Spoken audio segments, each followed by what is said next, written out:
President of the United States.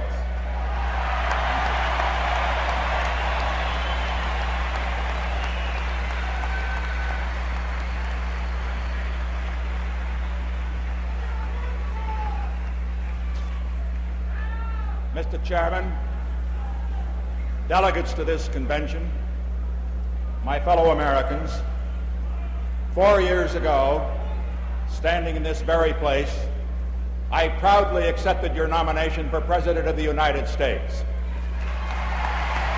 Dans la nuit du 16 juin 1972, le veilleur de nuit Frank Wills entreprend sa ronde comme chaque soir dans le building futuriste du Watergate à Washington. Il découvre 5 hommes perquisitionnant les locaux du Parti démocrate. La police les arrête.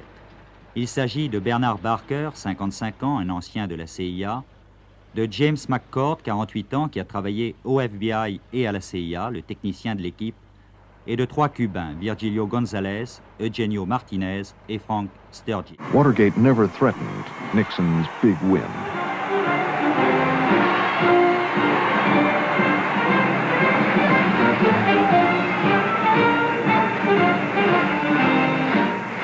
Nixon overwhelmed his Democratic rival, Senator George McGovern. He carried every state but Massachusetts.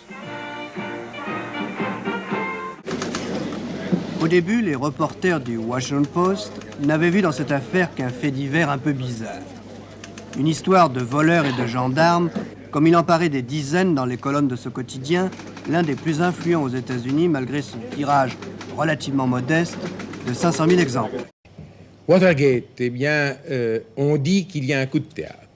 En fait, on a appris par un témoin que l'on croyait, avant de l'entendre, secondaire, qu'à la Maison-Blanche, on faisait enregistrer depuis 2 ans toutes les conversations téléphoniques de M. Nixon, celles qu'il donnait ou celles qu'il recevait. Quel est le principe du système d'écoute électronique que Richard Nixon avait fait installer à la Maison-Blanche il y a 2 ans et demi? Un système si perfectionné qu'il peut même capter une conversation chuchotée. La gorge serrée, les larmes aux yeux, l'un des chefs d'État les plus puissants dans le monde, le président américain Richard Nixon, a plaidé non coupable devant plusieurs centaines de millions de téléspectateurs. Voici d'ailleurs sa conclusion, je le cite, « J'aime l'Amérique, je crois que l'Amérique est l'espoir du monde ». C'était la nuit dernière aux États-Unis où le caractère, disons insolite, de l'allocution de M. Nixon n'a échappé à personne. Mais il y a plus inquiétant pour le président Nixon. 9% seulement de la population américaine estime que la Maison-Blanche a dit toute la vérité sur cette affaire. C'est le résultat du plus récent sondage d'opinion pratiqué aux États-Unis. L'affaire du Watergate a pris des proportions immenses aux États-Unis, que la Maison-Blanche et le président Nixon lui-même sont directement mis en cause, et enfin que c'est la presse américaine, en prise directe sur le public, qui a révélé cet aspect peu glorieux de la dernière campagne présidentielle. Aujourd'hui donc, les Américains ont le sentiment de participer eux-mêmes à l'enquête. Aussi, le 5 août, dans une déclaration remise à la presse, reconnaît-il qu'il a menti, qu'il a abusé la justice et qu'il a fait pression sur les organismes fédéraux pour étouffer l'affaire. Le scandale est énorme, on réclame de tous côtés sa démission. Après ces commentaires de Denis Poncet, voyons l'affaire Watergate sous un autre aspect. Si l'affaire connaît de tels rebondissements, un tel retentissement, si elle émeute aujourd'hui l'Amérique entière et bien au-delà du continent américain, c'est que l'opinion publique des États-Unis a été stimulée par la presse. Au premier rang des journaux qui ont combattu pour que toute la lumière fût faite, notre confrère, le Washington Post. Et quand on trouve quelque chose comme ça avec un président des États-Unis qui s'occupe avec les lois d'État et qui ne suit pas les lois, et même qui est contre les lois, on ne peut pas l'accepter. Et c'est pour ça que c'est nous qui sommes choqués. Ni la mise en état d'alerte des troupes américaines, ni la crise de l'énergie, rien n'aura réussi un seul instant à reléguer au second plan l'affaire du Watergate. Le 9 mai 1974, la commission tient sa première réunion pour étudier la procédure de destitution.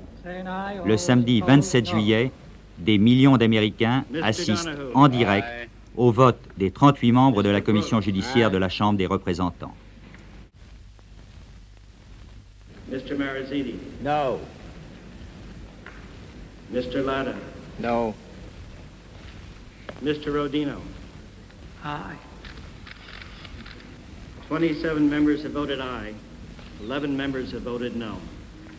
And pursuant to the resolution, Article 1, that resolution is adopted and will be reported to the House.